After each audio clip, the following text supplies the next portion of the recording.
ke sarkar pedeng ukiran rujuju lo ong ba don kitu ki seng san perthei ki ba persang bat pen bor ba pen mi jing teng hapo kin hun ringit muslim bat kristen da ka ba kano ba kim shingan ha india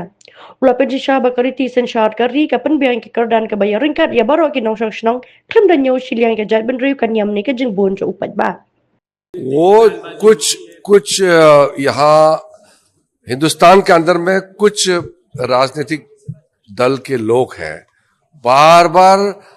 मुसलमानों को, ईसाई लोगों को डराने के लिए कि इसको देश में खतरा है,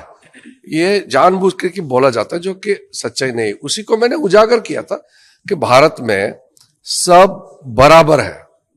संविधान ने सबको बराबर दर्जा दिया है, यहाँ कोई छोटा बड़ा नहीं है, जनसंख्या कम हो या ज्यादा सब बराबर है, किसी को हम जात और धर्म के हिसाब से नहीं देखेंगे। प्रधानमंत्री मोदी जी ने सबका साथ सबका विकास बोल दिया तो सब एक साथ है। इसलिए मैंने जिक्र किया कि कुछ लोग जो धारणा बना रहा है कि माइनॉरिटी जो है भारत में सेफ नहीं है, ये गलत बात है।